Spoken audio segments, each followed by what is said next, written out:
உயிரில் ஒரு விஷால அவருக்கு பாட்டு போட்டிருந்தேன்னா நாட்டையே கலக்கியிருப்பேன். ஆனால் எனக்கு அந்த வாய்ப்பை திரும்ப கூலி படத்தில் ஒரு சின்ன பிட்டு தான் தம்பி அனிருத்து கொடுத்தாரு என் நண்பன். அன்னைக்கு அவர் கொடுத்த பாக்கியம் கூலி படத்தில் அவருக்காக பாடினேன். சரி பாடிட்டேயா. அந்த படத்தோட ஆடியோ ஃபங்க்ஷன், அந்த ஃபங்க்ஷனுக்கு நான் போகல. அந்த ஃபங்க்ஷனுக்கு வராத ராஜேந்திர யாவனாவது நினைச்சு மதித்து பேசுவாராயா? உலகத்திலேயே இந்த ஒரு பண்பு யாருக்காவது இருக்குமா? அவரோட அன்னக்கிளி படம் பார்த்ததுலேருந்து 16 வயதுலேருந்து பாக்யராஜா சாரோட படம்லாம் பார்த்து பார்த்து பார்த்து ஒரு ரசிகராக இருந்த அந்த இசைஞானி இளையராஜா இருந்த இந்த மேடையில் அந்த இசை ஞானத்தை, அந்த திருப்பாதத்தை தொட்டன அந்த பாக்கியத்தை கொடுத்த இந்த மேடை எல்லாத்துக்குமே. அதே மாதிரி மோகன் பாபு காரு எனக்கு பிடிச்ச ஒரு பெரிய நடிகன். அந்த நட்சத்திரம் படத்தில், ஸ்ரீபிரியா படத்தில் அப்படி ஒரு இடம் பெற்ற என் இதயத்தில் இடம். அவரோட டயலாக் ஸ்டைல் எனக்கு திருப்பதி நல்லட்டே, எனக்கு பிடிச்சது தொட்டே, எனக்கு வெட்டே அப்படின்னு சொல்லக்கூடிய அந்த நட இருக்குல்ல, அந்த மோகன் பாபு.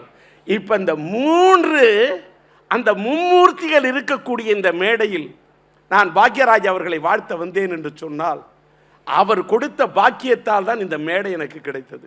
இன்னைக்கு வாழ்க்கையில் நான் ஒரு பாக்கியத்தை பெற்றேன். என்னடா பாக்கியத்தை கொடுத்தது பாக்யராஜ் என்ற பாக்கியம்.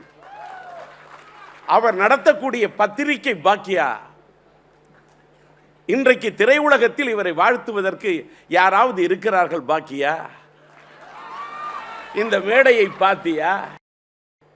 அவரை வச்சு இயக்கிறதுக்கு எனக்கு ஒரு வாய்ப்பு கிடைச்சது தட்டி போயிடுச்சு. உயிரில் ஒரு விஷால அவருக்கு பாட்டு போட்டிருந்தேன்னா நாட்டையே கலக்கியிருப்பேன். ஆனால் எனக்கு அந்த வாய்ப்பை திரும்ப கூலி படத்தில் ஒரு சின்ன பிட்டு தான் தம்பி அனிருத்து கொடுத்தாரு என் நண்பன். அன்னைக்கு அவர் கொடுத்த பாக்கியம் கூலி படத்தில் அவருக்காக பாடினேன்.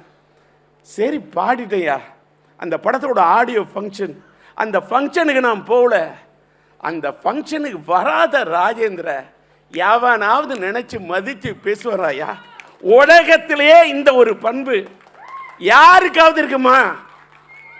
தன்னோட சமகாலத்தில் இருந்த ஒருத்தரை பற்றி அவர் இல்லாத மேடையில் ஒரு மரியாதைக்குரிய நண்பர் டி ராஜேந்திரன் பேசுகிறேன்.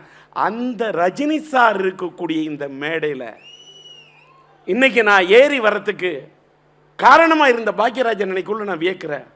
இன்னொரு பக்கம் இசையில் என்னை முன்னோடியாக கவர்ந்தவர் இசைஞானி இளையராஜா.